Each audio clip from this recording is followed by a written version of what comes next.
இந்த திராவிடவாதிகள் இவர்கள் உண்மையிலே தந்தை பெரியாரின் கருத்தை தான் பின்பற்றுறாங்களா, இல்லைன்னா மனுவாத கருத்தை பின்பற்றுறாங்களா அப்படிங்கிற கேள்வி ஒவ்வொருத்தருக்குள்ளேயும் எழ வேண்டும். இங்கே தவறு நிகழ்ந்து கொண்டு இருக்குது, செத்து கொண்டு இருக்கிறோம். பட்டியலின மக்கள் தமிழ்நாட்டில் வஞ்சிக்கப்பட்டு கொண்டு இருக்கிறார்கள். மக்களுக்கு சேவை செய்யணும் அப்படிங்கிற நம்மளோட கடமை அப்படிங்கிறத மறந்து அவங்க ஏதோ பெரிய அதிகாரத்தில் உள்ளவங்க மாதிரி செயல்பட்டு இருக்கிறாங்க. நம்ம எந்த நாட்டில் வாழ்கிறோம்? இது மக்களாட்சி நாடு. அப்போ இந்த மக்களை வஞ்சிக்கின்ற வகையில் இந்த திராவிட மாடல் அரசு செயல்பட்டு கொண்டு இருக்குது. பெரியார் வழியில் செயல்படுறோன்னு சொல்லிட்டு இப்படி செயல்படுறாங்க. கேவலமா இருக்கு. மனுவாதிகள் தான் இந்த மக்களை வஞ்சிக்கிறார்கள், பிஜேபி தான் இந்த மக்களை வஞ்சிக்குதுன்னா திராவிட மாடல் அரசே வஞ்சிக்குதே. இவங்க உண்மையிலேயே ஒரு தமிழ்நாட்டு மக்களை நெறிமுறைப்படுத்தக்கூடிய ஒரு கல்வியை பணிகளை செஞ்சிருந்தா மாணவர்களின் கைகளுக்கு அருவா செல்லுமா, சாதிய படுகொலை நடக்குமா? ஒரு குடும்பத்துக்கு கையில் இருக்கக்கூடாது. நீங்கள் தமிழ்நாட்டில் பார்த்தீங்க அப்படின்னா திமுக ஒவ்வொரு மாவட்டத்திலும் ஒவ்வொரு குடும்பத்தை செட் பண்ணி வச்சிருக்கு. அதிகாரம் இவங்க கையில் தான் இருக்குது. இவங்க அதிகாரத்தை வைத்து கொள்வதற்கு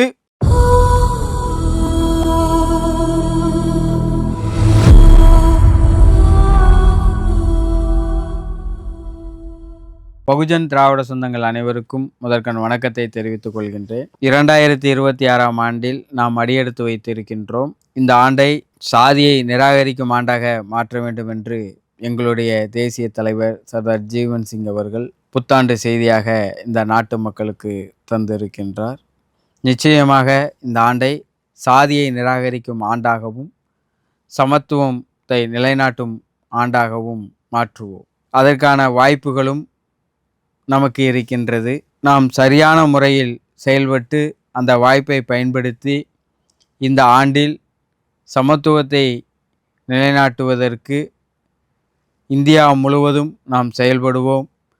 தமிழ்நாட்டில் அதற்கான ஒரு தொடக்கத்தை, ஒரு திருப்பத்தை ஏற்படுத்துவோம் என்று கூறிக்கொண்டு என் உரையை ஆரம்பிக்கின்றேன். ஏன் இதை சொல்கிறேன் என்று சொன்னால், இந்தியாவில் இருக்கக்கூடிய பிரச்சனை என்ன?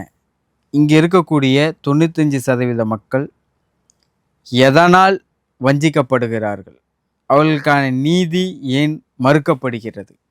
அவர்களுக்கான உரிமை ஏன் இங்கு மறுக்கப்படுகின்றது? ஏன் நாகரிகமற்று சக மனிதனை சக மனிதனாக மதிக்காமல் இருக்கிறார்கள்? ஏன் ஒரு விலங்குகளை விட கொடிய மிருகமாக இங்கு வாழ்ந்து கொண்டு இருக்கிறார்கள் என்பதையெல்லாம் நீங்கள் உணர்ந்து கொள்ள வேண்டும். அப்போதுதான் அதற்கான தீர்வை நோக்கி நகர்வீர்கள்.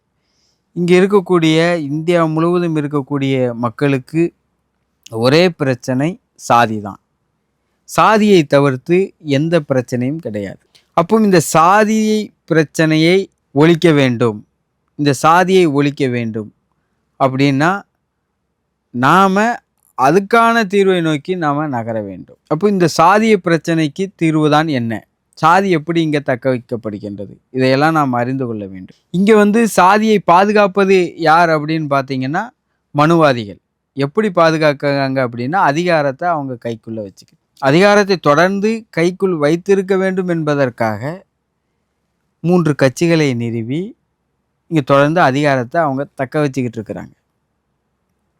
இப்போ நீங்கள் தேசிய அளவில் பார்த்தீங்கன்னா காங்கிரஸ், பிஜேபி, கம்யூனிஸ்ட்டு, ஆம் ஆத்மி இந்த மாதிரியான கட்சிகள் தான் இருக்குது. இது எல்லாமே பார்ப்பனியத்தை தாங்கி தான் நிற்கிது. இதை எதிர்த்து தேசிய அளவில் ஏதாவது ஒரு இந்த மக்களுக்காக மண்ணுக்காக ஒரு கட்சி அங்கீகரிக்கப்பட்ட கட்சியாக இருக்கிறதா அப்படின்னு பார்த்தா இப்போதைக்கு இல்லை. ஏன்னா இருந்தது. அந்த கட்சியை நிறுவனது யார் அப்படின்னா தந்தை கன்சீராம்.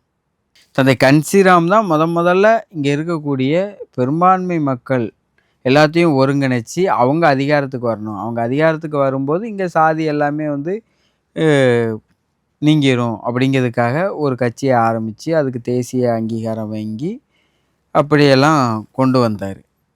அதுக்கான ஒரு கருத்தியலை நிறுவனார். அந்த கருத்தியல் தான் 85% பகுஜன் அப்படிங்கிற கருத்தியல். இந்த சாதியை தக்க வைத்து கொள்ள வேண்டும் அப்படின்னு துடிக்கிறவன், செயல்படுறவன், அவன் ஒரு பெரும்பான்மையை செட் பண்ணுறான். அவன் ஒரு பெரும்பான்மையை வச்சுருக்கான். அவன் என்ன பெரும்பான்மைனா 85% இந்துக்கள் அப்படின்னு. அப்போ இதிலேருந்து இவங்களை வெளியே கொண்டு வரணும் அப்படின்னா நம்ம ஒன்றை பயன்படுத்தணும் அப்படிங்கிறது தான் தந்தை கன்சீராம் 85% மக்கள் பகுஜன்கள். இந்த 85% மக்கள் யார் அப்படின்னா, அதிகாரத்திற்கு வெளியே தூக்கி எறியப்பட்டவர்கள். அதாவது பிற்படுத்தப்பட்ட மக்கள், பட்டியலின மக்கள், பழங்குடி மக்கள், மதச்சிறுபான்மை மக்கள் உள்ளிட்ட இந்த 85% மக்கள். இப்போ எங்களுடைய தேசிய தலைவர் அவர்கள் 95% மக்கள் அப்படிங்கிற ஒரு பெரும்பான்மை. ஏன் வந்து எங்களுடைய தலைவர் அவர்கள் வந்து 95% அப்படின்னு சொன்னார் அப்படின்னா, இங்கே இருக்கக்கூடிய மனுவாதிகள் அவங்க என்ன சொல்கிறாங்க, 3% இருக்கக்கூடிய மக்கள் நலனை பாதுகாக்கணும், அதுக்கு 2% மக்களை அடிமையாக வச்சுருக்கணும், இந்த 5% மக்களையும் நம்ம வச்சுட்டு மற்ற 95% மக்களை பிச்சைக்காரனாக்கணும் அப்படின்னு இந்த ஆர்எஸ்எஸ் சங் பரிவார் கூட்டம் இதெல்லாம் சொல்லுது. அப்போ எங்களுடைய தலைவர் தேசிய தலைவர் ஜீவன் சிங் அவர்கள் என்ன சொல்கிறாரு அப்படின்னா, 95% மக்களை அதிகாரத்துக்கு கொண்டு வரணும், ஏற்கனவே அதிகாரத்தில் இருக்கக்கூடியவர்களை கீழே இறக்கணும், அப்படின்னா தான் இங்கே ஒரு சமத்துவம் வரும் அப்படிங்கிறார். அப்போ 95% அப்படின்னு இந்த பெரும்பான்மை இந்த அரசியலை இந்த கருத்தியலை நாம் முன்னெடுக்கும் போது தான் இங்கே சாதி ஒழிக்கப்படும், நம்ம கையில் அதிகாரமும் வரும்.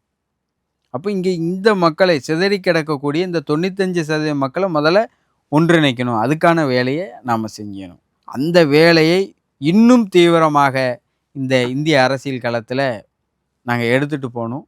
அதுக்கு இங்கே இருக்கக்கூடிய இளைஞர்கள், தலைமுறை பிள்ளைகள் எல்லோருமே எங்களோடு வர வேண்டும். ஏன் இதை நான் இங்கே சொல்கிறேன் அப்படின்னா, இதை இந்த தமிழ்நாட்டிலிருந்தே நாம் ஆரம்பிக்க வேண்டும். தமிழ்நாடு வந்து பகுத்தறிவு மண், முற்போக்கு மண் அப்படின்னு நம்ம சொல்லிக்கிட்டு இருக்கிறோம். ஆனால் இங்கேயும் சாதிய கொடுமைகள் தினந்தோறும் நடந்து கொண்டு தான் இருக்குது. இந்தியா முழுக்க சாதி கொடுமை நடக்கு. அங்கே மனுவாதிகள் ஆட்சி செய்து கொண்டு இருக்கிறார்கள். தமிழ்நாட்டுக்கு வெளியில் அது கம்யூனிஸ்டாக இருந்தாலும் சரி, காங்கிரஸாக இருந்தாலும், பிஜேபியாக இருந்தாலும், ஆம் ஆத்மியாக இருந்தாலும், அவங்களோட கொள்கை எல்லாமே வந்து மனுவாத கொள்கை தான். இதை தந்தை கன்சிராம் வந்து முகத்தரை கிழிச்சு எரிஞ்சிருக்கிறாரு. ஏற்கனவே தந்தை கன்சிராம் அவர்கள் மிக தெளிவாக வந்து காங்கிரஸும் கம்யூனிஸ்டும் பச்சை புல்லில் பச்சை போர்வையை மூடி ஒளிந்து கொண்டு இருக்கக்கூடிய கருநாகப்பாம்பு, பிஜேபி வந்து பச்சை புல்லில் இருக்கக்கூடிய நாகப்பாம்பு அப்படின்னு தான். அப்போ முதல்ல இந்த பச்சை போர்வை உடுத்திட்டு இருக்கக்கூடிய இந்த காங்கிரஸையும் கம்யூனிஸ்ட்டையும் இந்தியாவிலேருந்து அழித்து ஒழிக்க வேணும். அதுக்கப்புறம் இந்த பாம்பை நம்ம பார்த்துக்கிடலாம் அப்படின்னு இருக்காரு. ஏன்னா பச்சை புல்ல கருநாக பாம்பு வெளிப்படையாக இருக்கும்போது தெரியும், ஈஸியாக அடித்து காலி பண்ணிடலாம், அது பெரிய விஷயமே கிடையாது அப்படின்னு தந்தை கன்சிராம் சொல்லியிருக்கிறார். அப்போ அங்கே வந்து மனுவாதிகள் ஆட்சி செய்து கொண்டு இருக்கிறார்கள். அதனால் அங்கே சாதி கொடுமை நடக்கு. அப்போ அதுக்கு எதிரான போராட்டமும் தொடர்ந்து நாங்கள் செஞ்சு கொண்டிருக்கோம், மக்களை அதுக்காக அணிதிரட்டி கொண்டு இருக்கிறோம். ஆனால் இந்த தமிழ்நாட்டிலையும் கிட்டத்தட்ட 50 ஆண்டு காலம் திராவிட ஆட்சி தான் நடக்குது. ஆனால் இங்கேயும் இந்த கொடுமை நடக்குன்னா இதுக்கு என்ன காரணம்? இந்த திராவிடவாதிகள் இவர்கள் உண்மையிலே தந்தை பெரியாரின் கருத்தை தான் பின்பற்றுறாங்களா, இல்லைன்னா மனுவாத கருத்தை பின்பற்றுறாங்களா அப்படிங்கிற கேள்வி ஒவ்வொருத்தருக்குள்ளேயும் எழ வேண்டும். பெரியார்வாதிகள் மத்தியிலும் எழணும், அம்பேத்கர்வாதிகள் மத்தியிலும் எழணும், மார்க்சியவாதிகள் மத்தியிலும் எழணும். ஏன் நடக்கு இங்கே கொடுமை, சாதி கொடுமை?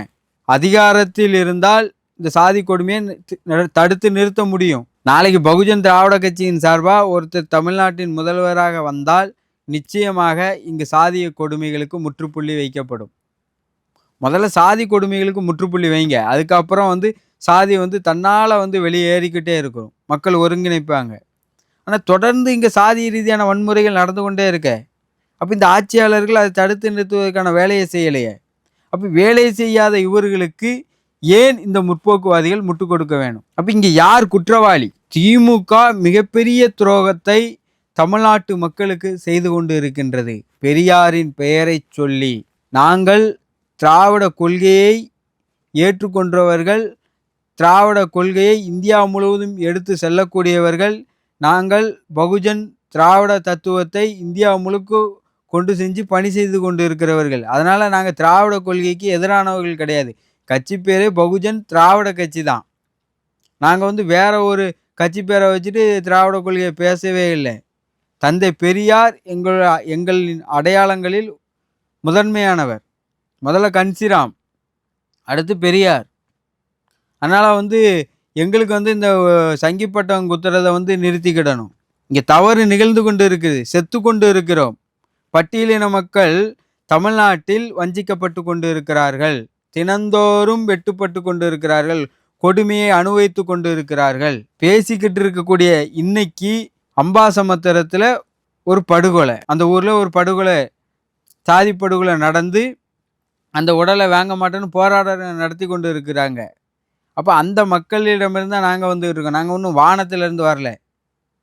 எப்படி இங்கே பார்ப்பனவாதிகள் வந்து நாங்கள் வானத்திலேருந்து வந்தோம் அப்படின்னு இங்கே இருக்கக்கூடிய பிரச்சனைலாம் இதெல்லாம் பிரச்சனை இல்லை, அப்படி இல்லை, இன்றைக்கெலாம் சாதி பிரச்சனை இருக்கான்னு சொல்லிக்கிட்டு இருக்காங்களோ, அதே மாதிரி தான் இன்றைக்கி இந்த திராவிடத்தை பின்பற்றுவர்கள், கம்யூனிஸ்ட்டை பின்பற்றுவர்கள், ஏன் அம்பேத்கர்வாதிகள் முதற்கொண்டு இந்த மக்களுக்கான கொடுமையை வந்து யாரும் பேசுறதே கிடையாது.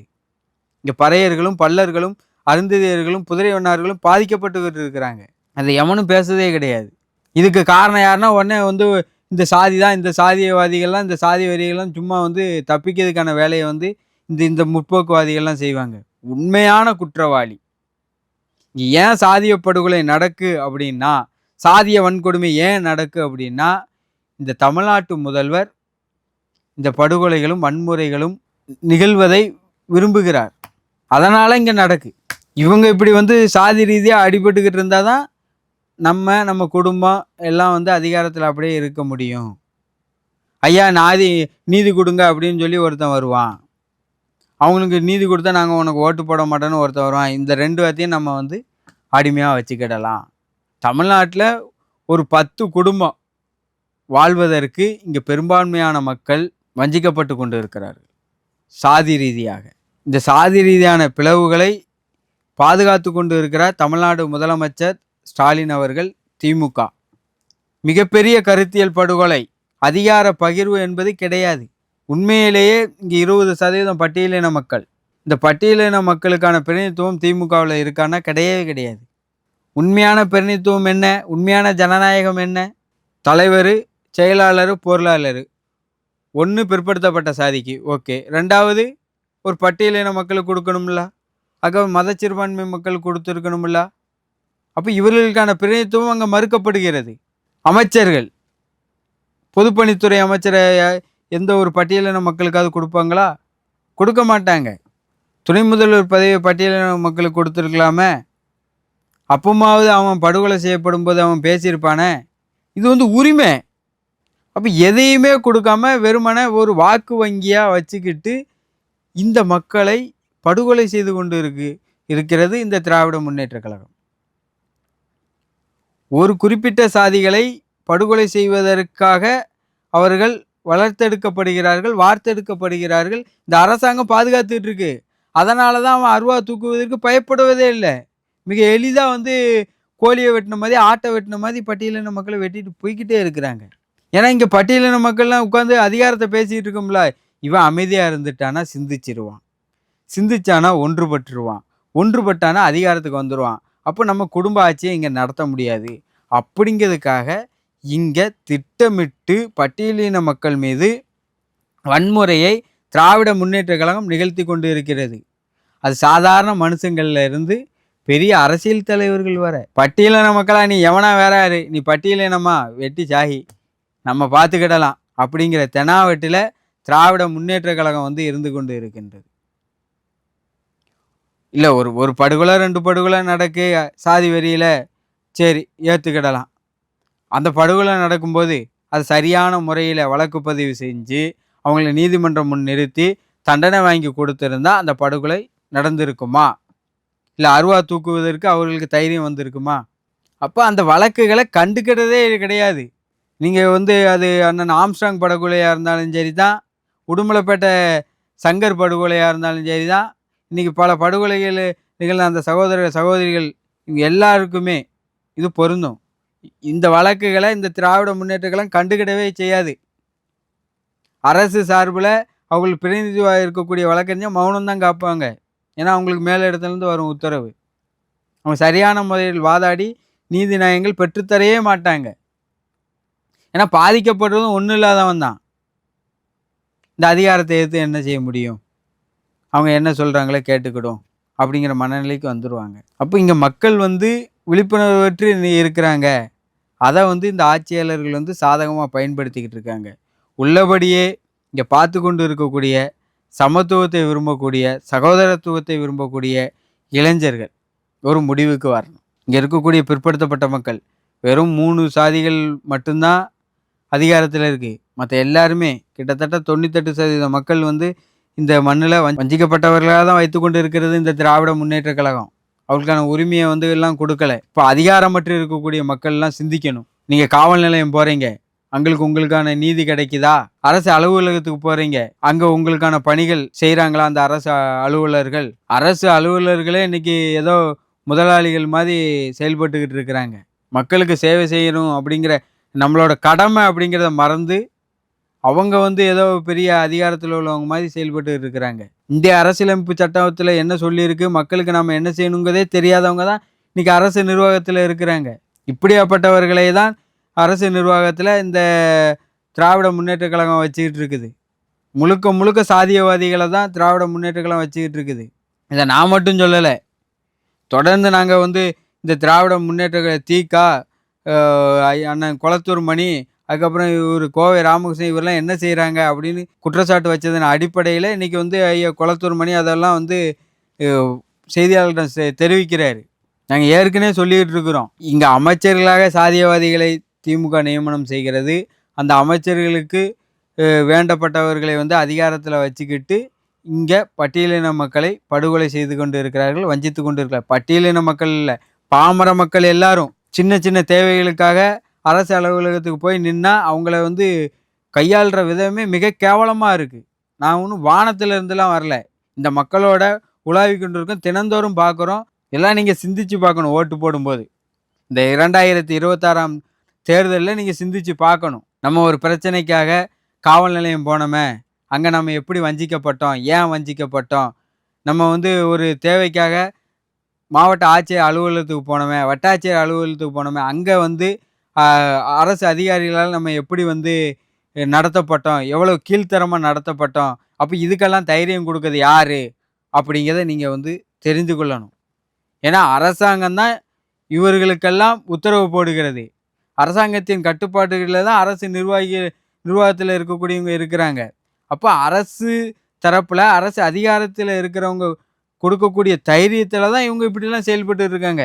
நீ எப்படினாலும் செயல்படு, நான் பார்த்துக்கிட்டுதேன் அப்படிங்கிற தைரியம்.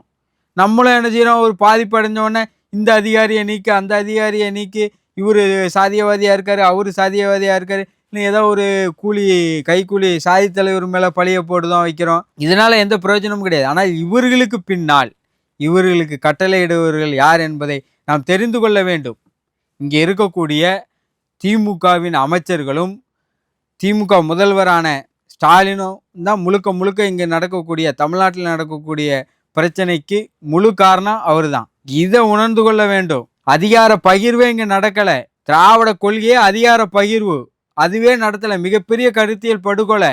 இவங்க செய்கிறத விடவா இங்கே சங்கிகளும் இந்த தம்பிகள் இவங்க பண்ணுறது கூட ஒன்றும் பிரச்சனை கிடையாது. இவர்கள்லாம் இடது காலால் நம்ம கையாண்டு மிக எளிதாக கடந்து போயிடலாம்.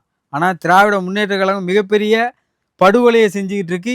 இதுக்கு உறுதுணையாக முற்போக்குவாதிகள் இருந்து கொண்டு இருக்கிறார்கள், பெரியார்வாதிகள் இருந்து கொண்டு இருக்கிறார்கள், மார்க்சியவாதிகள் இருந்து கொண்டு, அம்பேத்கர்வாதிகள் எல்லாரும் உடந்தையாக இருக்கிறாங்க இவங்க திமுக செய்கிற தவறுகளுக்கு. அதிமுக ஆட்சியிலேயாவது ஒரு வன்கொடுமை ஏதாவது நடந்துச்சுன்னா நடக்குன்னு காக்கா கத்துன மாதிரி கத்தி நம்ம வெளியில் சொல்லி அது வெகு மக்களால் பேசப்படுது. இன்றைக்கி அதெல்லாம் கிடையாது, மூடி மறைச்சிருது. இன்னைக்கு கிட்டத்தட்ட 7 நாட்களுக்கு மேலாக ஒரு போராட்டம் உடலை வச்சுக்கிட்டு போராடிட்டு இருக்கிறாங்க. இந்த இடைநிலை ஜாதி இருக்க குடியிருப்பு வழியாக பாதை இருக்குது, அந்த பாதையில் போகிறதுனால தான் இந்த மாதிரி நடக்கு, எங்களுக்கு தனிப்பாதை கொடுங்க. 2026 திராவிட முன்னேற்ற கழக ஆட்சியில் இந்த கொடுமை நடந்துகிட்டு இருக்குது. இதை கண்டு காணாத மாதிரி இதை சகித்து கொண்டு எப்படி போக முடியும்? இங்கே சாதிய படுகொலை இது மட்டும் ஒரு சாதிக்கு மட்டும் கிடையாது. பல்லர்கள், பறையர்கள், கோணாறு வந்து ஆட்டை திருடிட்டு போகிறாங்க. இப்போ எல்லா சாதிகளுக்குள்ளுமே இவங்க பிரச்சனையை திட்டமிட்டு இந்த அரசாங்கம் தூண்டி விடுது தான் நான் சொல்லுவேன். இவங்க ஒழுங்கான முறையில் நடவடிக்கை எடுத்திருந்தால் இந்த சாதிய படுகொலை ஏன் நடக்கு? அப்போ ஒரு சில சாதிகளை நீங்கள் குற்றவாளிகளை ஆக்கி கொண்டு இருக்கிறீர்கள். அதிகாரத்திற்காக போராடக்கூடிய மக்களை அடக்க வேண்டும். அவர்கள் தொடர்ந்து ஐயா இப்படி ஒப்பாரி வைக்கணும் அப்படிங்கிற அந்த நிலையில இருக்கணும். அந்த நிலையிலே இருந்தால் தான் இவங்க அதிகாரத்தை பற்றி சிந்திக்க மாட்டாங்க. இவங்க வந்து எம்எல்ஏ ஆகணும், எம்பி ஆகணும், தமிழ்நாட்டு முதலமைச்சர் ஆகணும் அப்படின்னு நினைக்க மாட்டாங்க. அப்படிங்கிறதுக்காக திட்டமிட்டு இந்த மாதிரியான வன்முறைகளை சாதி வெறியர்கள் மூலம் இந்த அரசாங்கமே நிகழ்த்தி கொண்டு இருக்கு. இதை இந்த பட்டியல் மக்கள் புரிந்துக்கிடணும். அதனால தான் தந்தை கன்சிராம் சொன்னார், நம்ம வந்து கையேந்திர நிலையில் இருக்கக்கூடாது, கொடுக்குற நிலைக்கு மாறணும் அப்படின்னாரு. கையேந்திர நிலை கோரிக்கை வைக்கிற நிலைமை. சர்தார் ஜீவன் சிங் அவர்கள் சொன்னார், கோரிக்கை வைப்பது அவமானம், ஆள தயாராவதே தன்மானம் அப்படின்னாரு. அப்போ நீங்கள் இந்த ஒப்பாரி நிலையெல்லாம் கடந்து வரணும். நமக்கு இது வந்து புதிதும் கிடையாது. அப்போ மிகப்பெரிய வாய்ப்பாக நம்மளே தீர்ப்பு கொடுக்கக்கூடிய நிலைக்கு இன்னைக்கு ஒரு வாய்ப்பு நமக்கு வருது. நீதிமன்றத்தில் நமக்கான நீதி கிடைக்காம இருக்கலாம், காவல் நிலையத்தில் கிடைக்காம இருக்கலாம், இந்த அரசாங்கம் கொடுக்காம இருக்கலாம். ஆனால் மக்கள் மன்றத்துக்கு இவங்க இன்னைக்கு வந்து தான் ஆகணும். வெகு விரைவில் தேர்தல் வருது. அந்த தேர்தலில் சரியான தீர்ப்பை 20% வாக்குகள் கொண்ட இந்த பட்டியலின மக்களும், சாதியால் வஞ்சிக்கப்படுகிற பிற்படுத்தப்பட்ட மக்களில் கிட்டத்தட்ட 99% பிற்படுத்தப்பட்ட மக்கள் எந்த ஒரு உரிமையும் கிடையாது. அவங்க பாதிக்கப்பட்டாலும் அவங்க குரலும் வெளியே வர்றதில்லை. இந்த மக்களும் சரியான தீர்ப்பை வந்து இந்த 2026ஆம் ஆண்டு திராவிட முன்னேற்ற கழகத்துக்கு கொடுக்கணும். கொடுத்தா மட்டும்தான் நிம்மதியான வாழ்வு, இல்லைன்னா கிடையவே கிடையாது. திட்டமிட்டு எந்த அடிப்படையிலும் வந்து மக்கள் இங்கே நிம்மதியாகவே இருந்து விடக்கூடாது. இன்னைக்கு இதே தூத்துக்குடியில் எடுத்துக்கிட்டோம்னா ஸ்டெர்லைட்டுக்கு போராட்டம் அதிமுக ஆட்சியில் நடந்தது. இந்த நிறுவனத்தினால எங்களுக்கு பாதிப்பு, ஆனால் இந்த நிறுவனத்தை மூடுங்க அப்படின்னு சொல்லி போராட்டம் நடத்தினாங்க. பெரிய அளவில் கொண்டு வந்து அந்த போராட்டத்தை இது பண்ணி வச்சு ஒரு இதெல்லாம் நடத்தி அந்த நிறுவனம் வந்து இன்னைக்கு மூடி இருக்கிறாங்க. ஆனால் முழுவதும் அகற்றப்படவில்லை. இன்றைக்கும் அது வந்து வாழ்வாசாவா அந்த நிலைமையில தான் இருக்குது. அதே போல தான் இன்னைக்கு இதே தூத்துக்குடி மாவட்டத்தில் பொட்டலூர்ங்கிற கிராமத்தில் போராட்டம் நடக்கு. என்ன போராட்டம்? மீன் கழிவு தொழிற்சாலை இருக்குது. அந்த தொழிற்சாலையில் இந்த வெளியே வரக்கூடிய புகை அது வந்து தாங்கி கொள்ளவே முடியல. அது நேரடியாகவே நான் அனுபவிச்சிருக்கிறேன். குடல்லாம் வெளியே வந்துடும். அந்த கழிவுகளை வெளியேற்றும் போது அந்த ஒரு புகை மாதிரி ஒன்று வருது. ஒரு நாள் அதிகாலை ஒரு 3 மணி நான் அந்த பொட்டலூர்னி பேருந்து நிலையத்தில் இருக்கும்போது அந்த இதை வெளியிடுறாங்க. உண்மையிலே இருக்க முடியல. உள்ள குடலு கிடலு எல்லாமே வெளியே வந்து விழுந்துரும் போல இருக்குது. கிட்டத்தட்ட 500 நாட்களுக்கு மேலே வந்து போராடிட்டு இருக்கிறாங்க. கண்டுக்கிடவே இல்லை இந்த திராவிட மாடல் அரசு. ஏதாவது ஒரு நடவடிக்கை அவங்களுக்கு கொடுக்கணுமா இல்லையா? நம்ம எந்த நாட்டில் வாழ்கிறோம்? இது மக்களாட்சி நாடு.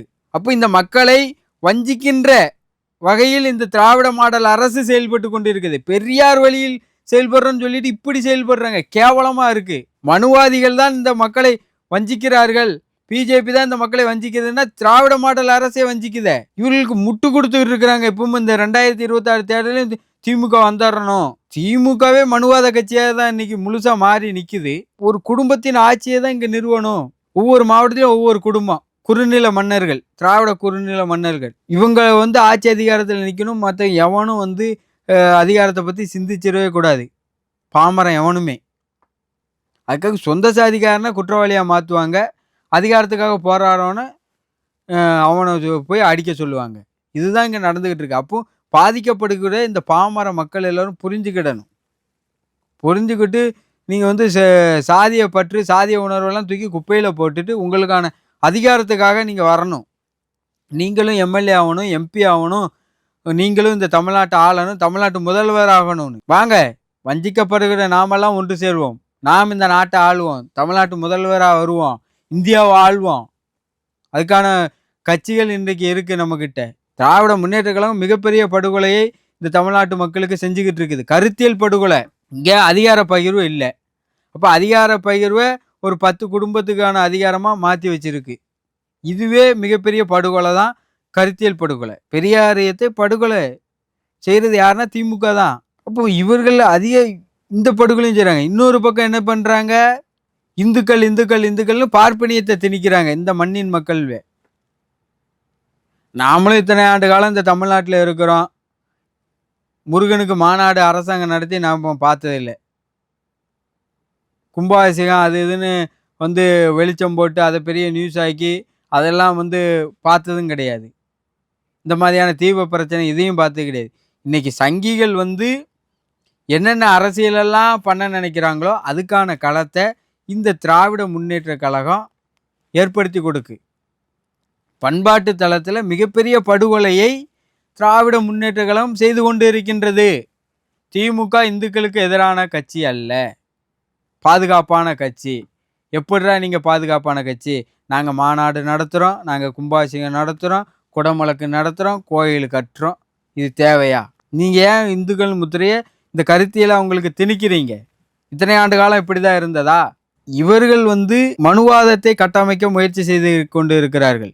இந்த குறுநில மன்னர்கள்லாம் அதிகாரத்தில் இருக்கணும் அப்படிங்கிறதுக்காக இந்த மக்கள் எல்லாம் விழிப்புணர்வு பெற்றக்கூடாது அப்படின்னு பண்பாட்டு தளத்திலையும். இந்த திருப்பரங்குன்றம் தீவு பிரச்சனை தேவையில்லாத பிரச்சனை. அந்த மலையில எங்கனாலும் அவங்க தீவை ஏற்றிட்டு போட்டுமே. அன்னைக்கு தீவை ஏற்றிருந்தா அந்த பெரிய பேசு பொருளெல்லாம் ஆகியிருக்காது. அது எவனும் கண்டுக்கிடவே மாட்டான். தமிழ்நாட்டில் கோயில் ரீதியாக என்ன ஒரு நிகழ்வு நடந்தாலும் அதை சில மக்கள் போவாங்க, கும்பிடுவாங்க, வருவாங்க. அதோட அவங்களோட பக்தி எல்லாமே முடிஞ்சுது. மற்றபடி அவங்க சமத்துவத்தோட சகோதரத்துவத்தோட அவங்க யாரு அப்படிங்கிறது அவங்களுக்கு தெரியும். அப்போ பார்ப்பனியத்தை புறக்கணிக்கிறதுக்கான வேலையை நம்ம செஞ்சுக்கிட்டு இருந்தோம்னா அதை நோக்கி வந்துடுவாங்க. ஆனால் இவங்க வலுக்கட்டாயமாக திணிக்கிறாங்க. அங்கே தீர்ப்பு கொடுத்துட்டாங்க, போய் ஏற்றிட்டு போங்கப்பா அப்படின்னு நம்ம நீதிமன்றத்தில் போய் பார்த்துக்கிட வேண்டியதானே. அதுக்கு தடை செஞ்சு அதை பெரிய பிரச்சனையாக்கி அதை பேசும் பொருளாக்கி இன்னைக்கு பாமர மக்கள் முதற்கொண்டு அதை பேசிக்கிட்டு இருக்கிறான். நடுநிலையான மக்கள், பாமர மக்கள், எங்கள் உரிமையை எப்படி நீங்கள் மறுப்பீங்க? அரசாங்கம் மறுக்கு, எங்களை வஞ்சிக்காங்க, இந்துக்களை வஞ்சிக்கிறாங்கன்னு அப்படி ஒரு உணர்வு பாமர மக்களுக்கு இன்னைக்கு ஏற்பட்டு கொண்டு இருக்கின்றது. இதுக்கு இந்த முற்போக்குவாதிகளும் இவங்க கருத்தரங்க அது இவங்க இப்போ சொல்லுகிற இந்த பிரச்சாரம்லாம் அடித்தட்டு மக்கள்கிட்டலாம் போய் சேராது. அடித்தட்டு மக்கள் உளவியெல்லாம் ரொம்ப தாழ்ந்து வீழ்ந்து தான் கிடக்குறாங்க.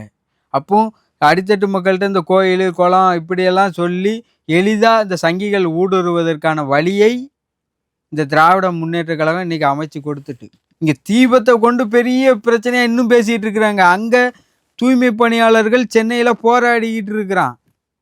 அவனை பற்றி பேசுறதுக்கு நாதி இல்லை. அதை பற்றி இந்த முற்போக்குவாதிகள் ஏதாவது கருத்தரங்கம் ஏதாவது நடத்தட்டுமே? ஒன்றும் கிடையாது. இன்னொரு பக்கம் செவிலியர்கள் போராடி கொண்டு இருக்கிறாங்க. இப்படி தமிழ்நாடு முழுக்க அரசுக்கு எதிராக இந்த திராவிட முன்னேற்ற கழகத்துக்கு எதிராக மக்கள் வெறுப்பில் இருக்கிறாங்க. இதெல்லாம் மறைப்பதற்கு அந்த சங்கிகள் போட்ட வலையை இவங்க பயன்படுத்திக்கிட்டு இருக்கிறாங்க. எந்த முஸ்லீம் இயக்கமும் அங்கே தீபம் ஏற்றக்கூடாது அப்படின்னு எதிர்க்கலை. அவங்க வேலையை செய்கிறாங்க, இவங்க வேலையை செய்கிறாங்க. இந்த அரசாங்கம் தான் ஒரு பிரச்சனையாக கொண்டு வருது. அது பாமர மக்கள் இன்னைக்கு முஸ்லீம்களை வெறுக்குற வகையில் இவங்க கொண்டு வந்துக்கிட்டு இருக்காங்க. இதை தடுத்து நிறுத்தப்பட வேண்டிய ஒன்று. முக்கியமான பிரச்சனை என்ன? வாழ்வாதார பிரச்சனை என்ன? இன்னைக்கு நாசக்கார கம்பெனிகளுக்கெல்லாம் நீங்கள் அனுமதி வழங்குறீங்க. எளிய மக்கள் இங்கே வாழ்கிறாங்க, இவங்க பகுதியில் இந்த மாதிரியான கழிவுகளை கொட்டுறாங்க, நாத்தமடிக்கு, இதை பாருங்க அப்படின்னு ஒரு பக்கம் 500 நாட்களுக்கு மேலே போராடி இருக்காங்க. இன்னொரு பக்கம் விவசாயிகள் நிலத்தை எளிதாக இந்த கார்ப்பரேட் நிறுவனங்கள் ஆக்கிரமிப்பு பண்ணி அதில் அவங்களோட திட்டங்களை அவங்களோட கம்பெனிகளை நிறுவி கொண்டு இருக்கிறாங்க. அதாவது கம்பெனிகள் எல்லாமே வர வேண்டியதுதான். ஆனால் மக்களுக்கு பாதுகாப்புங்கிறது முக்கியம், விளைநிலங்கிறது முக்கியம். அது இல்லாமல் நீர் நிலம் எல்லாத்தையும் ஆக்கிரமிப்பு பண்ணுறாங்க. இன்றைக்கி இந்த தூத்துக்குடி மாவட்டத்தில் காற்றாலை பார்த்தீங்கன்னா நீர் நிலம் எல்லாத்தையுமே இப்படி தமிழ்நாடு முழுக்க எடுத்து பேசலாம். நம்ம பாமர மக்கள்லாம் இன்னைக்கு என்னமோ அரசாங்கத்துக்காக தான் மக்கள் அப்படிங்கிற மாதிரி இன்னைக்கு நல்லா பேய்கிட்டு இருக்கு. இந்த திராவிட முன்னேற்ற கழகமும் அப்படி வச்சிருக்குங்க தான் வேதனையிலும் வேதனை. இங்கே அரசு அதிகாரிகள்லாம் பெரிய மன்னர்கள் மாதிரி இன்னைக்கு செயல்பட்டுக்கிட்டு இருக்கிறாங்க. அப்போ இதுக்கெல்லாம் தைரியம் கொடுத்தது யாரு? அப்போ இது ஜனநாயக நாடா இல்லை மனுவாத நாடா அப்படிங்கிற கேள்வியை ஒவ்வொருத்துக்குள்ளையும் எழணும். ஏன்னா நாம தான் ஓட்டு போட்டு யார் ஆளணும் அப்படிங்கிறத தீர்மானிக்கிறோம். மக்களும் விழிப்புணர்வு பெறணும். நம்ம போராடணும் அப்படின்னு பார்த்தீங்கன்னா 365 நாள் போதாது. நம்ம போராடிக்கிட்டே தான் இருக்கணும். அவ்வளவு பிரச்சனைகள் இருக்கு. அப்போ இந்த பிரச்சனைகளுக்கெல்லாம் முற்றுப்புள்ளி வைக்கணும் அப்படின்னா நாம ஆட்சியாளர்களாக மாறணும். புரட்சியாளர் அம்பேத்கர் என்ன சொன்னார்? அனைத்து துன்பப்புட்டுகளின் திரைவுகோல் ஆட்சி அதிகாரம். நம்ம அதிகாரத்தை இன்னொருத்தனுக்கு கொடுத்துட்டு நம்ம கத்திக்கிட்டு கதறிக்கிட்டு இருக்கிறோம். அப்போ இவர்களுக்கு விழிப்புணர்வு இல்லை மக்களுக்கு. அப்போ மக்களுக்கு விழிப்புணர்வை ஏற்படுத்த வேண்டிய பொறுப்பு யார்கிட்ட இருக்கு? முற்போக்குவாதிகளுக்கு இருக்கு. ஆனால் இந்த முற்போக்குவாதிகள் என்ன பண்ணுறாங்க? நம்மகிட்ட காசு கிடையாது, பணம் கிடையாது, அது கிடையாது, இது கிடையாது, அதனால திமுகவுக்கு முட்டு கொடுப்பான், அவன் காசு பணத்தோட வாரான் அப்படின்னு சொல்லிக்கிட்டு முட்டாள்தனமாக இந்த மக்களையும் ஏமாத்திக்கிட்டு இருக்கிறாங்க. அப்படி அதாவது தேர்தல் நேரத்தில் இவங்கெல்லாம் அமைதியாகிடுவாங்க. திமுகவுக்கு முட்டு கொடுத்துட்டு அமைதியாயிருவாங்க. தேர்தல் முடிஞ்சதும் போராட்டம், போராட்டம், போராட்டம், போராட்டம். இது வந்து மிகப்பெரிய அயோக்கியத்தனம். தேர்தல்ல நம்ம யாருங்கிறத காட்டணும். திமுகவை வீட்டுக்கு அனுப்பணும். எவன் வந்தாலும் மக்களுக்கு எதிராக செயல்பட்டால் வீட்டுக்கு அனுப்புவோம் அப்படிங்கிற நிலைமை வந்தா மட்டும்தான் ஆள்றவன் பயப்படுவான். போராட்டத்தினாலாம் பயப்படவே மாட்டான். மக்களாட்சியில போராட்டம் பண்ணுவது அயோக்கியத்தனம், இல்லைன்னா முட்டாள்தனம், அறியாம. விழிப்புணர்வு பெறணும். வாக்குங்கிறது எதுக்கு? ஜனநாயகம்னா என்ன? இன்னும் இங்க ஜனநாயகப்படுத்தப்படாதனால தான் நமக்கெல்லாம் அதிகாரம் இல்லை அப்படிங்கிற நிலைமையில நினைச்சுக்கிட்டு இருக்கோம். திமுக குடும்பத்துக்கு மட்டும்தான் அதிகாரம். நம்மெல்லாம் வந்து முதலமைச்சர் ஆக முடியாது. நம்மகிட்ட காசு இல்லை, பணம் இல்லை. அதெல்லாம் கிடையவே கிடையாது. மக்கள் விழிப்புணர்வு இல்லாம, நாம விழிப்புணர்வு இல்லாம இருப்பதனால அப்படி நினைச்சுக்கிட்டு இருக்கிறோம். மக்கள் எல்லோரும் விழிப்புணர்வு அடைய வேண்டும். வாக்கை பயன்படுத்த வேண்டும். ஒவ்வொருவரும் சிந்திங்க. நாம வந்து அரசு அலுவலகத்துக்கு செல்லும் போது, காவல் நிலையத்திற்கு செல்லும் பொழுது, நீதிமன்றத்துக்கு செல்லும் பொழுது, நம்ம வந்து எப்படியெல்லாம் வஞ்சிக்கப்பட்டோம். அதிகாரம் இல்லாதனால, நம்மக்கிட்ட பொருளாதாரம் இல்லாதனால நம்ம வஞ்சிக்கப்பட்டோம்ல. இன்னைக்கு நம்ம அவங்கள தண்டிக்கிறதுக்கு சரியான வாய்ப்பு கிடைச்சிருக்கு இது தேர்தலில். அப்போ இவங்களை தண்டிக்கணும். இவங்களுக்கு நான் வாக்கே செலுத்த மாட்டேன், இவங்களால தான் நான் வஞ்சிக்கப்படுறேன் அப்படிங்கிறத இந்த தமிழ்நாட்டு மக்கள் உணர வேண்டும். உணர்ந்து இவங்களுக்கு வாக்களிக்காமல் நல்லவர்கள் வாக்களிங்க. அது யாராக இருந்தாலும் சரிதான். நாடு சுதந்திரம் அடைந்து 70 ஆண்டு காலத்தில் மத்தியில் காங்கிரஸ், பிஜேபி, மாநிலத்தில் அதிமுக, திமுக 2 பேத்துக்கும் ஓட்டு போட்டிருக்கோம். உடனே வந்து நம்ம யாருக்கு ஓட்டு போட்டோம் அப்படிலாம் கிடையாது. நீங்கள் மாற்றி மாற்றி ஓட்டு போடுங்க, அது தீர்வை நோக்கி நகரும். இப்போ எங்களை மாதிரி ஆட்கள்லாம் நாங்கள் இருந்துகிட்டு இருக்கிறோம். பாமர மக்கள் அதிகாரத்துக்காக, உங்களிலேருந்து வந்தவங்களுக்காக. 2026 கவனமாக பயன்படுத்துங்க. நீங்கள் தீர்ப்பு எழுதுறீங்க. இப்போ நீங்கள் நீதிபதி. தேர்தலில் ஓட்டு போடுற எல்லாருமே நீதிபதி. நீங்கள் என்ன தீர்ப்பு கொடுக்கீங்களோ அந்த தீர்ப்பின் அடிப்படையில் நீங்கள் பாதுகாக்கப்பட போறீங்களா, இல்லைன்னா வஞ்சிக்கப்பட போறீங்களா அப்படிங்கிறது இருக்கு. அதனால் மிக கவனமாக செயல்படணும். இதுலேயும் குறிப்பாக பட்டியலின மக்கள். ஏன்னா திமுக ஆட்சியில் பட்டியலின மக்களுக்காக ஒதுக்கப்படுற நிதி சரியான முறையில் செலவழிக்கப்படவில்லை. கிட்டத்தட்ட 6000 கோடி எங்கே போச்சுன்னே தெரியலை. இந்த நிலையில தான் இருக்கிறோம். அந்த நிதி எதுக்குன்னா பட்டியலின மக்கள் பகுதியை வந்து மேம்படுத்துவதற்கு. நீங்கள் தமிழ்நாடு முழுக்க நீங்கள் எந்த பட்டியலின மக்கள் ஊர்களுக்கு போனாலும் அங்கே சாலை வசதி இருக்காது, அங்கே நூலகம் இருக்காது, அங்கே ஆடு மாடு குடியிருப்பு எப்படி இருக்குமோ அதே மாதிரி தான் இருக்குது. அப்போ இந்த நிதியெல்லாம் எங்கே போகுது? வருடம் அதிகமான நிதிகள் வந்து இந்த துறைக்கு, ஆதி திராவிட நலத்துறைக்கு ஒதுக்கப்படுகிறது. ஆனால் ஒதுக்கப்படுற நிதி சரியான முறையில் செலவழிக்கப்படுகிறதா, அதாவது பட்டியலின மக்களுக்குத்தான் செலவழிக்கப்படுகிறதா அப்படிங்கிறது மிகப்பெரிய சந்தேகம். அப்போ செலவழிக்கப்பட்டிருந்தா அந்த மக்களோட வாழ்வாதாரம் முன்னேறி இருக்கணும்ல. வாழ்வாதாரம் அப்படியே தானே இருக்குது. அப்போ இதை பற்றி உங்கள்கிட்ட சொல்லாதவங்க அயோக்கியர்கள். நீங்கள் புரிந்து கொள்ளணும். அது பட்டியல மக்கள்லேருந்து வந்தாலும் சரிதான். ஆனால் உங்களுக்கான உரிமையை பேசலை. சட்டத்தில் என்ன உரிமை கொடுத்துருக்கோ அதைத்தான் கேட்குறோம். மாறா எதுவுமே கேட்கல. யார் கையில் இருந்தோ கேட்கல. சட்டப்படி அது வந்து கடமை. உதவியெல்லாம் கிடையாது, பிச்சை கிடையாது, கடமை. அப்போ கடமையே செய்யலையே. திமுக ஜனநாயக கடமையிலிருந்து தவறிவிட்டது. தவறிய திமுகவுக்கு இந்த பட்டியலின மக்கள் தகுந்த பாடத்தை புகுட்ட வேண்டும். இது ஜனநாயக கடமை. அப்போ இங்கே மக்கள் வெட்டி வீழ்த்தப்பட்டுக்கிட்டு இருக்காங்க. தினந்தோறும் சித்திரவதை அனுபவிப்பு. ஆனால் எந்த விதமான தீர்வும் எட்டப்படலை. அப்போ இவங்க ஜனநாயக கடமையை தவறி விட்டார்கள். இவங்க என்ன ஜனநாயகவாதி, என்ன பெரியார்வாதி? இவங்க பின்பற்றது மனுவாதம். அடித்து சொல்கிறேன். ஏன் இதை நான் வந்து திரும்ப திரும்ப அழுத்தமாக சொல்லிக்கிட்டு இருக்கேன் அப்படின்னா, இந்த சமூக மாற்றத்திற்கு மிகப்பெரிய தடையாக இருப்பதே இந்த முற்போக்கு வேஷம் போட்டுக்கொண்டு கைக்கூலிகளாக மனுவாதத்தை பின்பற்றக்கூடிய இவர்கள்தான். யாரெல்லாம் திமுகவுக்கு முட்டு கொடுக்குறார்களோ, அது அம்பேத்கரியவாதியாக இருந்தாலும் சரி, பெரியார்வாதியாக இருந்தாலும் சரி, மார்க்சியவாதியாக இருந்தாலும் சரி, யாரெல்லாம் திமுகவுக்கு முட்டு கொடுத்துருக்காங்களோ இவர்களெல்லாம் கைக்கூலிகள். இவர்கள் ஜனநாயகவாதிகளே கிடையாது. ஜனநாயக கடமையே செய்யலையே. பட்டியலின மக்களுக்கு நாங்கள் அதை செஞ்சோம், இது செஞ்சோம், அப்படி செஞ்சோம், இப்படி செஞ்சோம், நாங்கள் போடுற பிச்சை அப்படின்னு திமுக காரங்கெல்லாம் பேசியிருக்கிறாங்க. என்னமோ இவங்க வீட்டு காசுல இருந்து. இது அரசியலமைப்பு சட்டத்தில் சொல்லியிருக்கு. அது உங்கள் கடமை.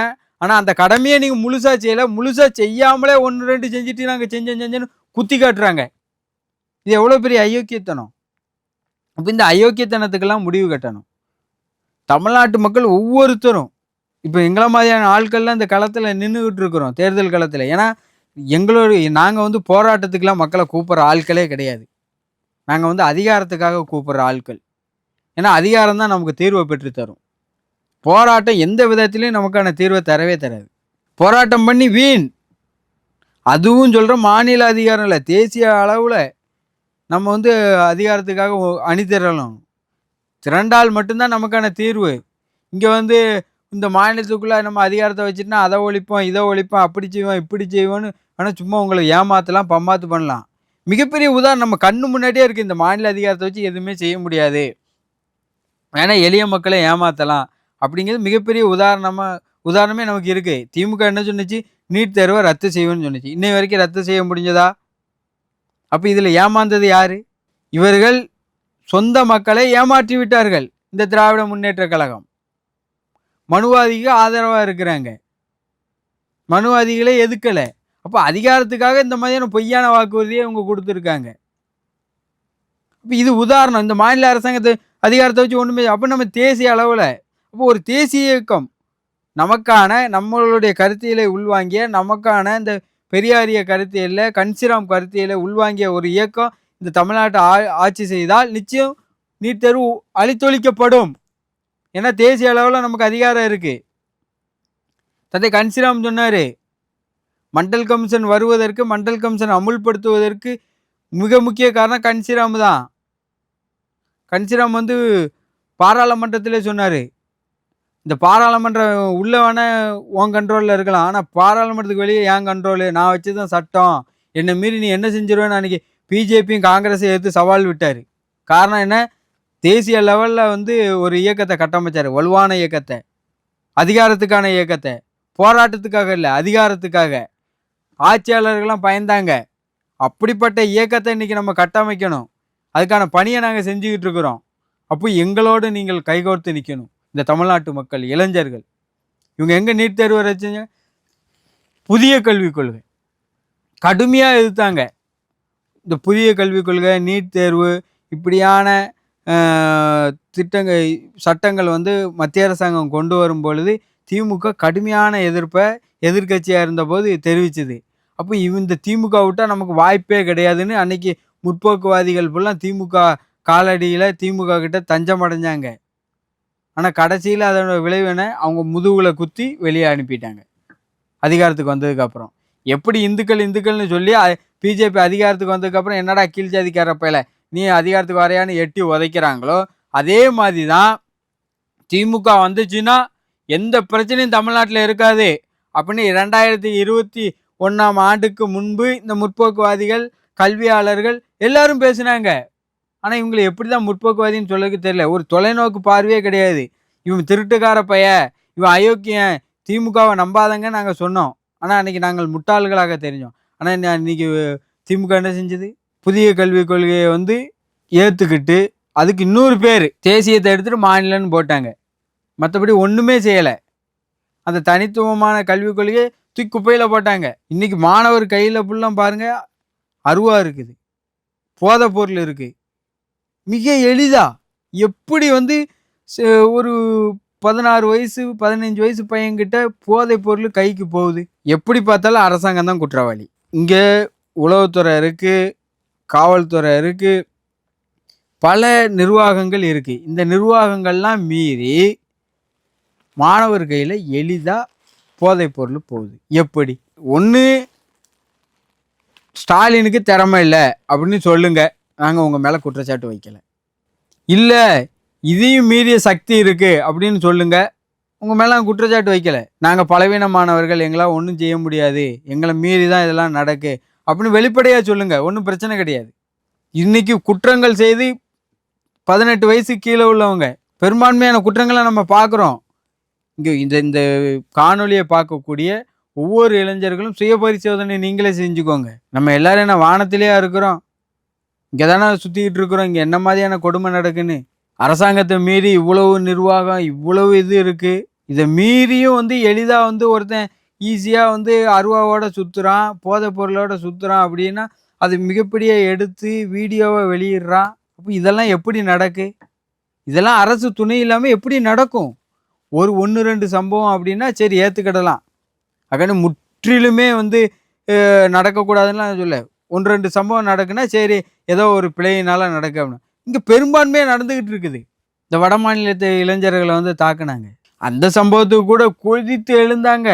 எல்லாத்துக்கும் இதயம் இருக்கிற மாரி, தமிழர்களே எங்கள மன்னிச்சுக்கோங்க, வச்சுக்கோங்க. ஐயோ! தமிழ்நாடு அமைதி பூங்காவா இருந்தது. இப்படி நடந்துட்டா இங்க யார் வந்தாலும் அரவணைப்போம், வைப்போம் அப்படின்னு பெரிய படத்த ஓட்டுனாங்க. தினந்தோறும் சாதிய படுகொலை செத்துக்கிட்டு இருக்கிறான். அதே நாள் அன்னைக்கு அங்க அடிபட்ட அதே நாள்ல தான் இங்க ஒருத்தர் வெட்டி படுகொலை செய்யப்படுறார். அம்பாசமுத்திரத்தில, திருநெல்வேலியில. நான் வந்து இப்ப நடந்த ஒரு உதாரணத்த சொல்றேன். இதே மாரி பல மக்கள் கதறிக்கிட்டு இருக்கிறாங்க. அப்ப இதுக்கெல்லாம் முற்றுப்புள்ளி வைக்கணும்ல. அப்போ கல்வி மூலமா இந்த மாணவர்களுக்கு நீங்க என்ன சொல்லிக் குடுக்குறீங்க? அப்ப அதுக்கான ஒரு கல்விக் கொள்கையும் இவங்க கொண்டு வரல. கொண்டு வருவோம்னு சொன்னவங்க கொண்டு வரல. மாணவர்களை பக்குவப்படுத்தக்கூடிய அளவுக்கு இன்னைக்கு கல்வித்துறை இல்ல. கல்வித்துறை முற்றிலும் தோல்வி அடைந்து விட்டது. கல்வித்துறை அமைச்சர் நாடகம் தான் நடிச்சுக்கிட்டு இருக்கிறாரு. மாணவர்கள் வந்து எவ்வளவு இழிநிலையா, எவ்வளவு பக்குவம் இல்லாத நிலைக்கு போய்க்கிட்டு இருக்கிறாங்க. பாருங்க இளைய சமுதாயம் போய்க்கிட்டு இருக்கு. இப்படி போய்க்கிட்டு இருந்துச்சுன்னா, இன்னும் 50 ஆண்டு காலத்துல நீங்க என்ன சொல்லுவீங்க? என்ன பாடமா இருக்கும் இந்த சமூகத்துக்கு? மிகப்பெரிய ஆபத்தான காலகட்டத்துல நம்ம இருந்துகிட்டு இருக்கிறோம். இதையெல்லாம் உணர வேண்டும். திமுக மிகப்பெரிய படுகொலைய செஞ்சுட்டு இருக்கு. அதிகார பகிர்வும் கிடையாது. பண்பாட்டு தளத்திலும் மிகப்பெரிய படுகொலையை செஞ்சுக்கிட்டு இருக்குது. பண்பாட்டு ரீதியாக, பண்பாட்டு கருத்தியலாக வந்து இங்க சமூக கருத்தியலாக வந்து பார்ப்பனியத்தை தான் தூக்கி பிடிக்குது. பகுத்தறிவை இவங்க தூக்கி பிடிக்கவே இல்ல. கிடையவே கிடையாது. அதிகார பகிர்வும் கிடையாது. சமூகத்தில் இன்னும் பெரியாரியத்தை கொண்டு போய் சேர்க்கல.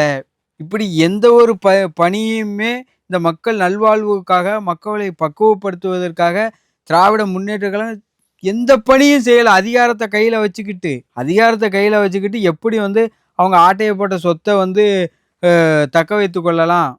அந்த அதிகாரத்தை எப்படி தக்க வச்சுக்கொள்ளலாம். அதுக்கு எவ்வளோ கைக்கூலிகளை நம்ம வந்து உருவாக்கலாம். அவங்களுக்கு எவ்வளவு வந்து குடுக்கலாம். அப்படிதான் செயல்பட்டு இருக்கிறாங்க. எப்படி வந்து மன்னராட்சி நடக்குமோ, ஒரு மன்னராட்சியில புலவர்கள் பாடி பரிசு பெறுவாங்களோ, அதே மாரி தான் இன்னைக்கு இங்க இருக்கக்கூடிய மார்க்சியவாதிகள், பெரியார்வாதிகள், அம்பேத்கரியவாதிகள் இந்த திமுகவுக்கு முட்டு குடுத்துட்டு, நாங்க பிஜேபி உள்ள வந்துரும், அது உள்ள வந்துரும், பார்ப்பனியம் உள்ள வந்துரும், வந்துட்டுனா இங்க தமிழ்நாடே நாசமா போயிரும். அப்படி இப்படின்னு சொல்லி இவர்கள் புகழ வந்து பாடி இந்த மக்களை ஏமாத்தி, இந்த ஓட்டுகளை அறுவடை திமுகவுக்கு செய்கிற வேலைய தான் செஞ்சுட்டு இருக்காங்க. தமிழ்நாடு நாசமா தான் இருக்கு. அடிபட்டு இருக்கக்கூடியவனுக்கு தான் வழி தெரியும். நிம்மதியா இருக்கிறவனுக்கு தெரியாது. இவங்க உண்மையிலேயே வந்து ஒரு தமிழ்நாட்டு மக்களை நெறிமுறைப்படுத்தக்கூடிய ஒரு கல்விய, பணிகள செஞ்சிருந்தா, மாணவர்களின் கைகளுக்கு அருவா செல்லுமா? சாதிய படுகொலை நடக்குமா? ம். இங்க குற்றங்கள் இந்த தீவு பிரச்சனைலாம் வருமா? எதுவுமே வந்திருக்காது. அப்ப நீங்க எந்த பிரச்சனைக்கு நான் முக்கியத்துவம் கொடுக்கணுங்கிறதே இந்த முற்போக்குவாதிகளுக்கு தெரியல. தீப பிரச்சனை ஒரு பிரச்சனையே கிடையாது. தீபத்தை ஏத்துனாப்புல எவன் வீட்லயாவது வந்து அடுப்பு எரியாம போகுமா? ஏத்துனாலும் ஏத்தாட்டிலும் எந்த பிரச்சனையும் கிடையவே கிடையாது. அங்க சென்னையில தூய்மை பணியாளர் போராடிக்கிட்டு இருக்கிறான். அந்த பிரச்சனைய பத்தி பேசுங்க முற்போக்குவாதிகள். எங்க தலைவர் கூட ஒரு விழாவுல பேசும்போது சொன்னாரு. எல்லாரும் அங்க வந்து வந்திருக்கக்கூடிய முற்போக்குவாதி எல்லாம் தீபத்து பிரச்சனை, மத பிரச்சனை ஏற்படுது. அது பிரச்சனை நாங்கெல்லாம் இந்துக்கள், முஸ்லிம்கள், கிறிஸ்தவர்கள் ஒற்றுமையாக இருக்கோம். மதத்தினால இங்க பிரச்சனையே கிடையாது தமிழ்நாட்டுல. இங்க பிரச்சனை சாதிய பிரச்சனை. அதுக்காக பேசுங்க. அத பேசுங்க. அங்க சாதியின் ரீதியா தான் அங்க தூய்மை பணியாளர்கள் போராடிருக்கான். அவன கண்டுக்கிடவே இல்ல. அப்ப அத பேசணும்ல. அப்ப இந்த ஒடுக்கப்பட்ட மக்கள் வந்து பாதிக்கப்பட்டு இருக்கா. அத பேசாம, முக்கியமான பிரச்சனை பேசாம, இங்க வந்து கார்ப்பரேட் நிறுவனங்கள கொண்டு வந்து பாமர மக்கள் குடியிருப்புகளை அகற்றுவதற்கு வேலை செஞ்சுக்கிட்டு இருக்கிறாங்க. அத பேசுங்க. அந்த பகுதியில இருக்கவே முடியாது. அப்ப இது எல்லாமே மிகப்பெரிய ஒரு படுகொலைய மக்கள முட்டாளாக்குகின்ற வேலைய, தமிழ்நாட்ட பின்னோக்கி இழுத்துக்கொண்டு செல்கிற வேலைய திமுக இன்னைக்கு செஞ்சுக்கிட்டு இருக்கு. தமிழ்நாட்ட திமுகவிட்ட இருந்து காப்பாற்ற வேண்டிய பொறுப்பு நமக்கு இருக்கிறது. கடந்த காலங்கள்ல அதிமுகட்ட இருந்து காப்பாற்ற வேண்டிய பொறுப்பு இருந்துச்சு. அதிமுக அவ்வளவு அயோக்கியத்தனம் பண்ணுச்சு. அதுக்கு சரியான தீர்ப்பை மக்கள் கொடுத்தாங்க. இயற்கை ரீதியாவே இன்னைக்கு அந்த கட்சி வந்து பின்னோக்கி அழிவை நோக்கி சென்றுட்டு இருக்கு. அதே அயோக்கியத்தனத்தை திமுக செஞ்சுக்கிட்டு இருக்குது. ஏன் இதை நான் திரும்ப திரும்ப சொல்கிறேன் அப்படின்னா, இங்கே சமூக மாற்றம் நிகழணும். அப்பனா தான் இங்கே சமத்துவம், சகோதரத்துவம் எல்லாமே வரும். அதிகாரம் வந்து ஒடுக்கப்பட்ட மக்களின் கைகளுக்கு போகணும். இங்கே ஒடுக்கப்பட்ட மக்கள்லாம் வெறுமனே பட்டியலின மக்கள் அப்படின்லாம் நான் சொல்லலை. பட்டியலின மக்கள், பழங்குடி மக்கள், பிற்படுத்தப்பட்ட மக்கள், மதச்சிறுபான்மை மக்கள் இவங்க கைக்கு அதிகாரம் போகணும். அதிகாரத்தை பகிர்ந்து கொடுக்கணும் எல்லாத்துக்குமே. ஒரு குடும்பத்துக்கு கையில் வந்து இருக்கக்கூடாது. நீங்கள் தமிழ்நாட்டில் பார்த்தீங்க அப்படின்னா திமுக ஒவ்வொரு மாவட்டத்திலும் ஒவ்வொரு குடும்பத்தை செட் பண்ணி வச்சிருக்கு. அதிகாரம் இவங்க கையில் தான் இருக்குது.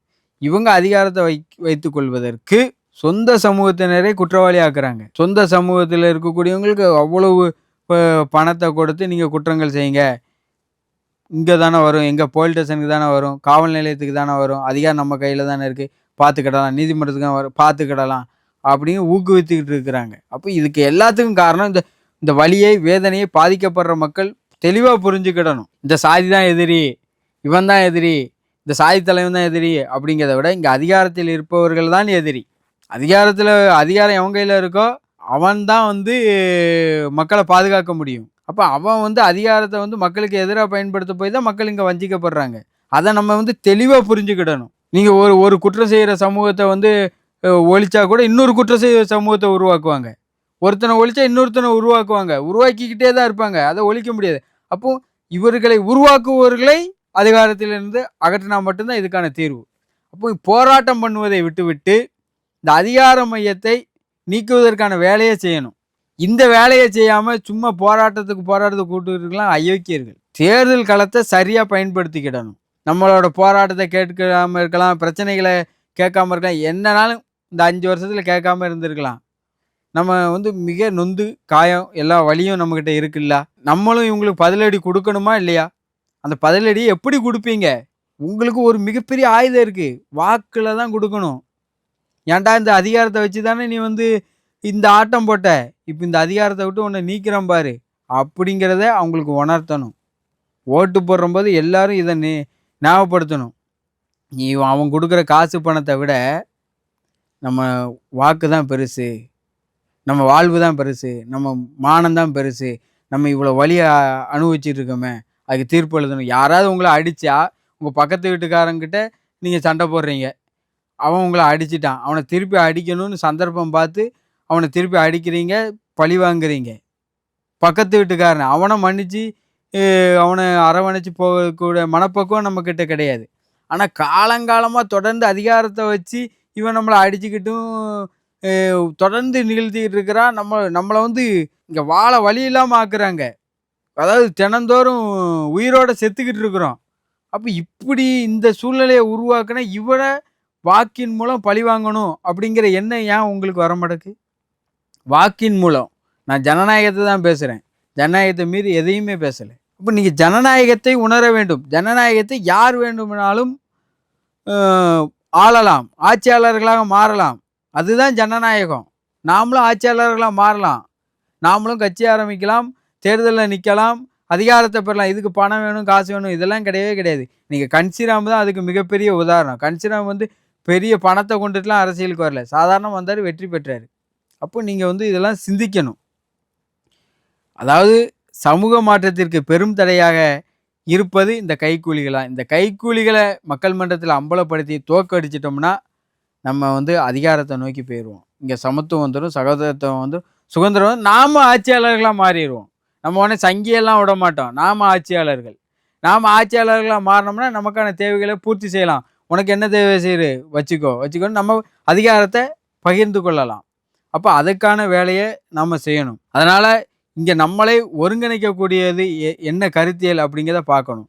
இங்கே நமக்கான தீர்வாக, நமக்காக ஒருங்கிணைக்கக்கூடிய கருத்தியலாக, பாமர மக்களை ஆட்சியாளரை மாற்றக்கூடிய கருத்தியலாக பகுஜன் திராவிட கருத்தியலும் தந்தை கன்சிராமின் தத்துவமும் தான் இருக்கிறது. உதாரணம் இறுதியாக ஒன்றை பதிவு செய்து உங்களிடமிருந்து நான் விடைபெறுகிறேன். அதாவது 40 வருஷம் வந்து ஒரு போராட்டம் வந்து மகாராஷ்டிராவில் நடக்கு கன்சிராம் காலத்தில்.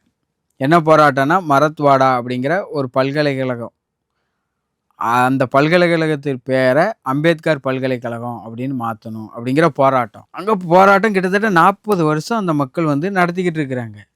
அரசாங்கம் கண்டுக்கிடவே இல்லை. காங்கிரஸ், பிஜேபி யாருமே கண்டுக்கிடலை. அதே கன்சிராம் கூட உத்தரப்பிரதேசத்தில் ராஜீவ்காந்தி வந்து அம்பேத்கர் பல்கலைக்கழகத்துக்கு அடிக்கல் நாட்டுறாரு. ஏன் நாட்டுறாரு? அங்கே 40 வருஷமாக இருக்கிற பல்கலைக்கழகத்துக்கு ஒரு பேரை மட்டும்தான் மாற்ற சொல்லி போராட்டம் நடத்துகிறாங்க, கண்டுக்கிடவே இல்லை. ஆனால் இங்கே வந்து அடிக்கல் நாட்டுறாங்க. ஏன்னா அப்போ உத்தரப்பிரதேசத்தில் வந்து பிஎஸ்பி ஆட்சி அதிகாரத்தில் இருக்குது. அப்போ உத்தரப்பிரதேசத்து மக்கள் வந்து வாக்கை வந்து சரியாக பயன்படுத்திக்கிட்டாங்க. அப்போ இந்த மக்களை எப்படியாவது நம்ம வந்து கவரணும் அப்படின்னு சொல்லி அங்கே ஒரு பல்கலைக்கழகம் அம்பேத்கர் பேரை வச்சா இந்த பட்டியல் மக்கள் நமக்கு ஓட்டு போடுறான். இன்றைக்கி இப்போ தமிழ்நாட்டில் எப்படி வந்து ஒவ்வொரு சாதிக்கும் ஒவ்வொரு குறுப்பூச்சியை கொடுத்துட்டு இவர் வெங்கல சிலையை வச்சு விட்டார், மணிமண்டபம் கட்டி விட்டார், இதுக்கு பெயிண்ட் அடித்து விட்டார், இதுக்கு வந்து இது செஞ்சு விட்டார், அது செஞ்சு விட்டார், இதுக்கு தமிழ்நாட்டு முதல்வருக்கு நன்றி, இதற்காக இவருக்கு ஓட்டு போட வேண்டும், எப்படி தமிழ்நாட்டு மக்களை ஏமாத்துறதுக்கு எப்படிலாம் இந்த ஆட்சியாளர்கள் இந்த பம்மாத்து போடுறாங்களோ இதே மாதிரி ஒரு பம்மாத்தை காங்கிரஸ் கட்சி லக்னோவில் செய்யுது. இதை தந்தை கன்சிராம் சொல்கிறாரு. அங்கே மகாராஷ்டிரா தான் சொல்கிறாரு, நீங்கள் 40 வருஷம் போராடி இருக்கீங்க, உங்களை கண்டுக்கிடவே இல்லை. ஆனால் லக்னோவில் போய் அம்பேத்கர் பல்கலைக்கழகத்துக்கு அடிக்கல் நாட்டுறாங்க. ஏன்? அந்த மக்கள் அதிகாரத்திற்கான துன்பப்பட்டிருக்கான திறவுகோலான அந்த அதிகாரத்துக்கான சாவியை எடுக்கிறதுக்கு துணிஞ்சிட்டாங்க, நீங்கள் துணியலை. அப்போ நாம் வந்து அனைத்து துன்பப்பட்டுகளின்கான திறவுகோலான ஆட்சி அதிகாரத்தை வந்து கையில் எடுக்கணும். எடுத்தால் மட்டும்தான் நமக்கு தீர்வு, நம்ம நிம்மதியாக வாழ முடியும். இல்லைன்னா அடிபட்டு மிதிப்பட்டு இப்படிதான் வாழ்வோம். அதனால் நீங்கள் சிந்திக்கணும். இந்த 2026 தேர்தலை சரியாக பயன்படுத்திக்கணும். திமுகவை தோற்கடிக்கணும். திமுகவை தோற்கடிப்பதற்கு பகுஜன் திராவிட கட்சி ஒவ்வொரு தொகுதியிலும் வேலை செய்யும். கருத்தியல் ரீதியாக மக்களை விழிப்புணர்வு பெற செய்வோம், அரசியல் ரீதியாக விழிப்புணர்வு பெற செய்வோம். நிச்சயமாக நாங்கள் செய்வோம். இங்கே திமுகவை தோற்கடிக்க வேண்டும் என்று இருக்கக்கூடியவர்கள் சங்கிகளை தவிர இந்த மண்ணுக்காக மக்களுக்கான கருத்தியலை தாங்கி நிற்பவர்களோ நாங்கள் கைகோர்க்கிறதுக்கு தயார். யாருனாலும் எங்களோட வரலாம், நாங்கள் அவர்களோடு போய் சேரலாம். திமுகவை தோற்கடிச்சே ஆகணும்.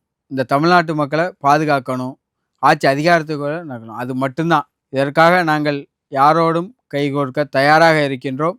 நிச்சயமாக நாங்கள் இன்றிலிருந்து தொடர்ந்து பிரச்சாரத்தை மேற்கொள்வோம். கருத்தியல் ரீதியாக திமுகவை மக்கள் மத்தியில் அம்பலப்படுத்தி அகற்றுவோம். நாங்கள் வந்து இந்த முற்போக்குவாதிகள் வந்து நிச்சயமாக உணர்ந்து கொள்ள வேண்டும்.